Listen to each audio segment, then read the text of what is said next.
What's up guys, Ddubs Garage, we're back again. This one we are going to be doing a tune-up on something that I don't think anybody has videos on yet on YouTube. So I figured I would help out the public a little bit, even though it may not be much of the public. This is a 2020 Bimota Tesi 3D. So this is a crazy Italian bike. Customer just brought it to me and we're going to do a full tune-up, and then believe it or not, it needs a rear brake line.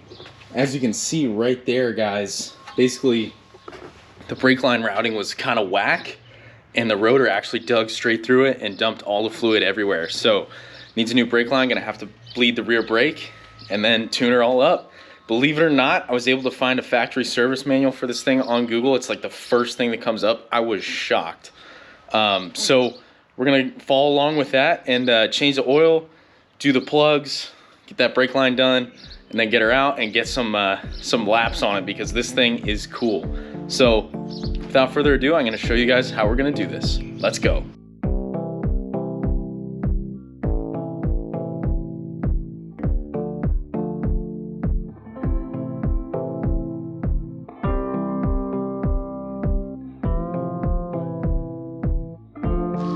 All right guys, so as you can see, I removed the fill plug just so that I remember that I'm about to drain this.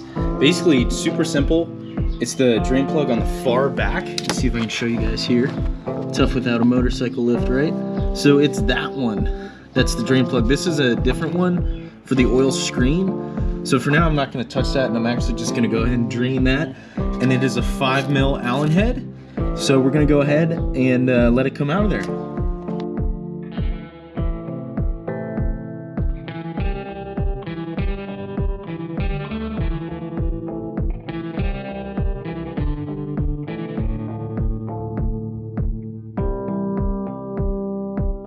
Alright, so that filter gave me a little bit of trouble. I just went from the other side and went beast on it with those oil filter wrench pliers, and now I'm gonna throw the new one in. I couldn't find an exact match online. This is the first thing that would come up on Google, so I'm really hoping it works.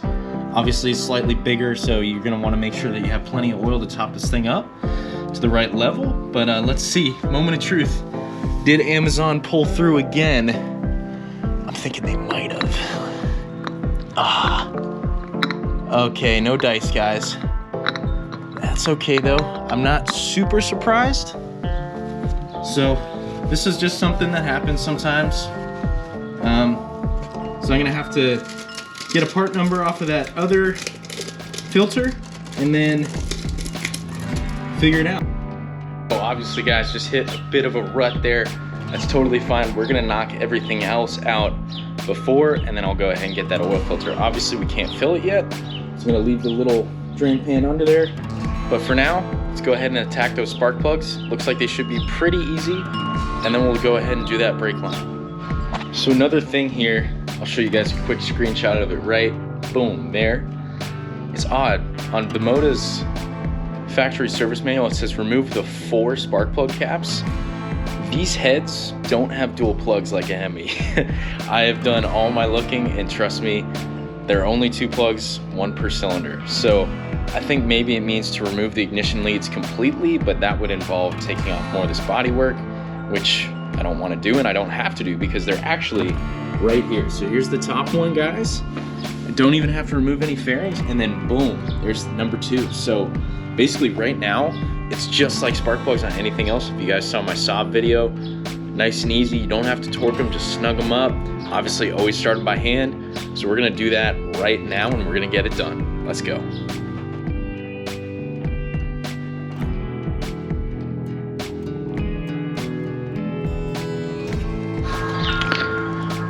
So I wouldn't call that bad necessarily, guys, but I would say it's time, definitely. So always a good idea to do your plugs. We're gonna do that not silicone, a little bit of anti-seize on them, throw them back in, snug them up with the 1/4 inch.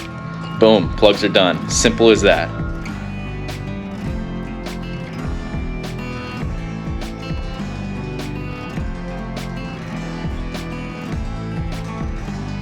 So we went for a little adventure there, went to a local motorcycle shop, which hopefully soon I won't have to do anymore, but got this oil filter, hoping this is the right one.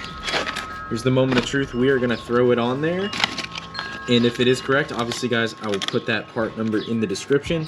It wasn't too expensive, so let's see. Also got the high flow, because that's kind of what came up online for the Euro stuff. So obviously fight me in the comments if that's incorrect, but oh, is it right? There it goes. All right, guys, thank goodness. It was a little worrying when that first one didn't fit, but there we go. It's in. So last thing here, guys, is to fill her back up. I got some really nice Motul for this thing, and obviously it's motorcycle grade, so it doesn't let the clutch slip. Obviously fill it right through here, pretty simple, mostly like other bikes. And we're gonna check the level later with the Cyclast. There's actually no dipstick on the fill plug. So we're gonna go ahead and start with 4.1 liters. That's what the service manual says. Obviously, or 4.1 quarts, obviously gives you in liters, which is 3.9. So I'm gonna go ahead and measure up 4.1 quarts. We're gonna pour it in there, put the cap on, start it up. See if those plugs in the oil did the trick.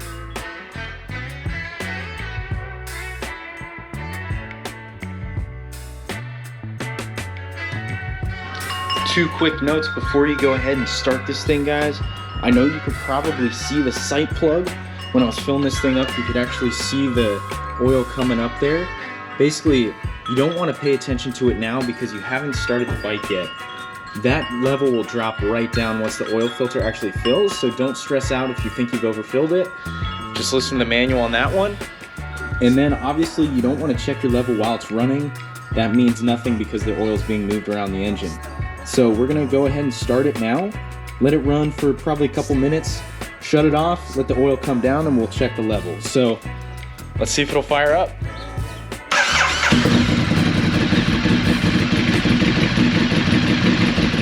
Boom. All right, oil change and tune-up is done. Gave a little gasser to make sure it wanted to rev up. Plugs were nice and easy. Oil change nice and easy once I got the right filter. So basically, guys, our oil level is rocking a little above the max, which I'm not super worried about. I would rather have it be a little high than a little low. Oddly enough, this oil's red that I got from Motul, so that's kind of cool. I've never seen that before. But also just another quick thing to note here, guys. The oil pressure light stays on for a little longer than you'd like after you start it. Basically, your filter is just filling with oil and it's getting pressure throughout the system.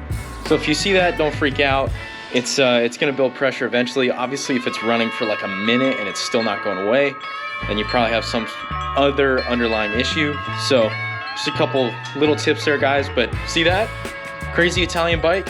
No problem. You guys can do it out there. Nice and easy. So without further ado, we're gonna go ahead and tackle this brake line because I wanna ride this thing and you guys are gonna come along for it.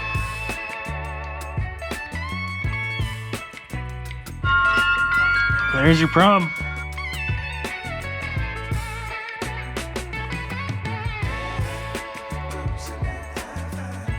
So I was sitting here messing with this thing forever and not getting any pedal feel on the brake. Forgive me, guys. I haven't worked on many high-end Italian bikes up until now. Basically, it makes sense because I kept looking at it like there's no way the bleeder should be down on the bottom. We're not going to get all the air out of the system. So basically, I just took the two 6mm Allen head bolts off of there. They're also marked, so basically when you tighten them back up, you should be able to get them pretty close to where they were. And then I just got really nice pedal feel. It seems like I just got all the air out of it. You can see the caliper moving too. So now I'm just gonna go ahead and put those bolts back in the bottom, get all the routing just right, put that zip tie back on, and we're ready for a test drive. Let's go.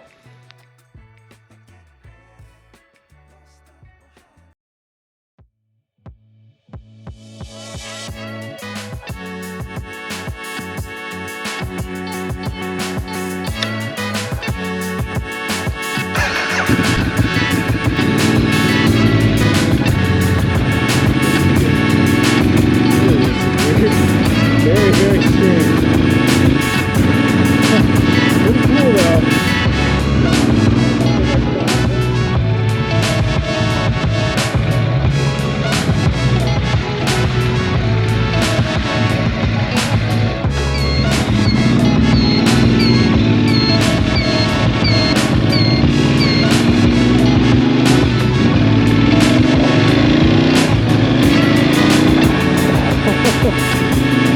man, it's just got some pep.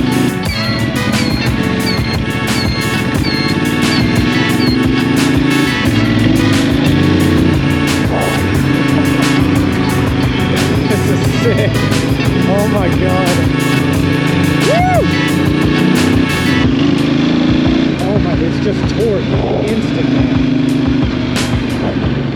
So that is it for the Tesi, guys. I know I didn't really get on it too much there in the videos because this thing is really happy. Holy crap. You barely touch the throttle and this thing wants to come up. It makes ridiculous torque. It's so narrow. The handling was a little scary, I will admit, because that steering you don't get as much as you would think with those upright bars, but once you get into leaning it like a sport bike, it's a little better. And then also, they definitely dropped the ball in that kickstand. You gotta like put your toe behind the rear rest and just finagle it. It's not good. They need just a little knob on it so you can kick it right down. But other than that, guys, I don't want to give it back to him. I mean, this thing was insane, and I'm not exaggerating at all. It doesn't take much to make me happy, obviously, when you ride a Buell every day. But I thought this was pretty insane, and hopefully it's only up from here. So I just thought I would help out the internet in general, and maybe if you guys have a Bimota out there, or Bimota, however you say it, then you can feel like you got this. Take it on. You can service your bikes. It's not too bad. I just showed you that, right? So thanks for watching, guys. We'll see you in the next one. Keep riding, keep ripping. Later.